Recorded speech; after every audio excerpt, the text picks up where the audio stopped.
At Josh Eisenberg 4 on Twitter, at Justin LeVar, at CS Reality on Twitter, and of course that's where you can find all details. We'll be promoting it over and over WrestleMania weekend. You can be part of a filming on Friday, April 1st at Sherlock's Pub, and then our big traditional annual WrestleMania tailgate. We always do it. It's always a great time. Matt Hardy will be joining us. You can meet him. All kinds of details. Question, Maxwell, is he going to be there? What's his fee? I heard his son charges a hefty dollar. No? It's possible Maxwell could be there. I mean, I'm just saying. I'd rather see him than the TNA champ. I mean, wow. I'm just saying. I'm throwing it out there, Matt. I'll see you in 3 weeks. Taking shots. All right, let's talk, again, WrestleMania weekend, all things of what we build towards. And the mid-card title is getting kind of interesting. You have, let's start with the United States title. You have Kalisto, who's holding it, who still also points in double duty doing the tag team with Sin Cara. It appears to be we would be building towards a WrestleMania match, at least with he versus Ryback, who is going once again through this I'm the big guy bully. Now, I'm not mad about the fact that Ryback's taking the opportunity, because I think without the singlet, he's in great shape. He's adding moves to his repertoire. So it's not like Ryback doesn't deserve a shot. And people are going to continuously talk about Ryback being one of these guys that is just a one-trick pony. Okay, sometimes you're justified, and that's understandable, but he's actually gotten so much better. If you took off the glasses and see his in-ring abilities, he's not a liability. I just don't like the pairing with Kalisto, because the United States Championship match against Alberto Del Rio and Kalisto was really good technical wrestling, okay? We might not get that great technicality between the two, and we're not going to get a storyline. That's the problem here. Kalisto and Ryback, they are so disconnected with characters.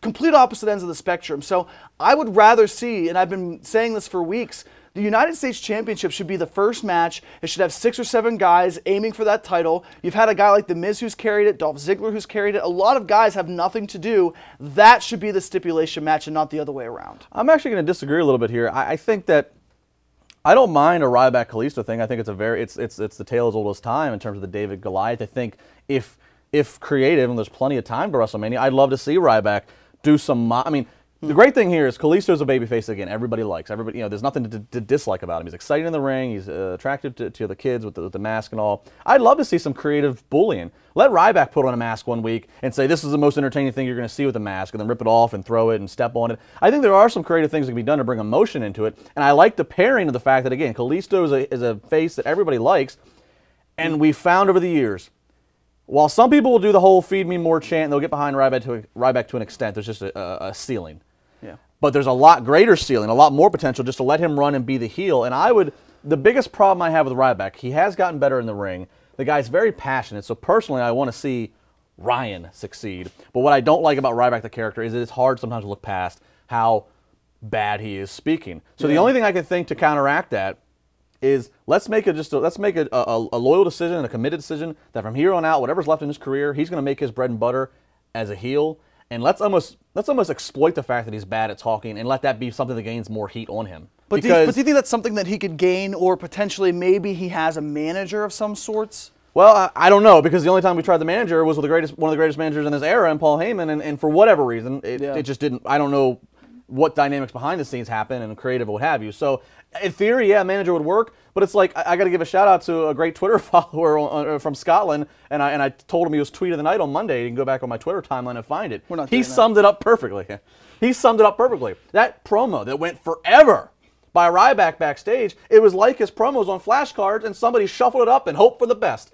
We need to start exploiting the fact that he's bad on the mic, and almost just let him say 1 or 2 or 3, like let him be me, Ryback, caveman. Let him just do that, and let it be a reason for us just to dislike him more. And I think the days are done. Well, I think the days are done of, I hope, of Vince and WWE thinking that he's the next big baby that he's basically what Roman Reigns is in right now. And I think that's what WWE is realizing now. They take off the cartoon gimmick. He doesn't chant "Feed me more."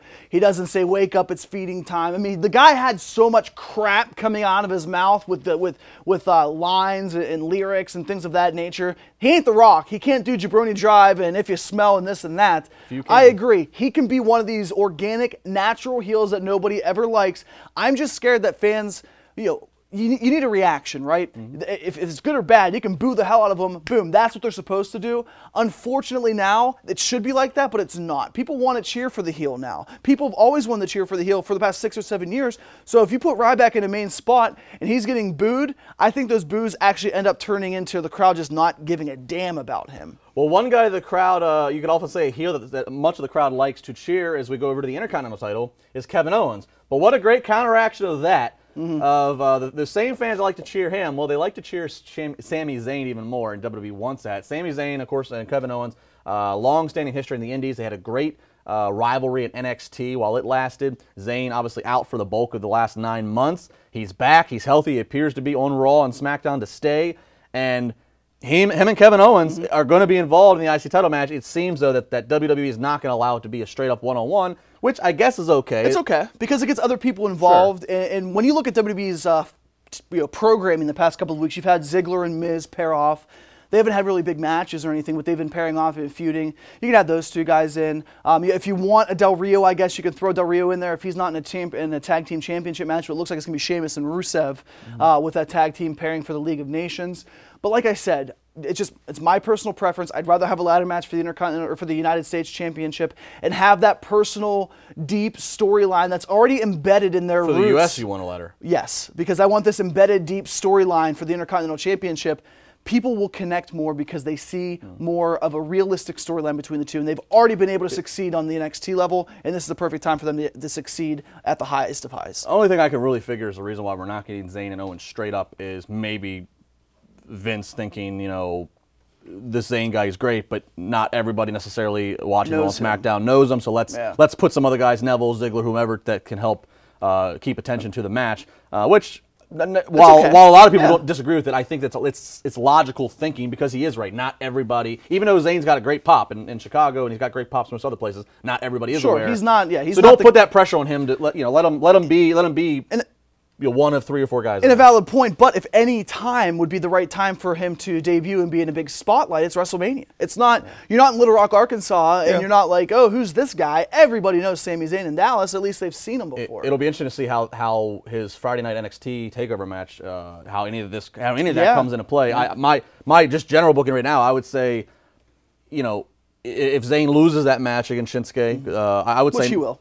Which he should, and he should. You know, Shinsuke's debut. I would say it's a perfect chance for them to the match be over, try to do the classy handshake, let Owens come in, make a surprise appearance at the NXT show. Everybody will, of course, love that. Let him, trash Zayn, and it'd be a great social media thing to put out for the weekend as we build to the final 36 hours to WrestleMania. Yeah. All right, we are continuing to build here week by week by week. We got one more to talk about this weekend. We are going to sit down and have our chat about this. There's some lattes. This Shane McMahon, there's some lattes Undertaker, over on the couch. Vince McMahon. There's a lot to digest in this. And then if you want to factor in what's out there in the rumor mill, it gets even crazy. There's a very simple system to talk about this. I fear.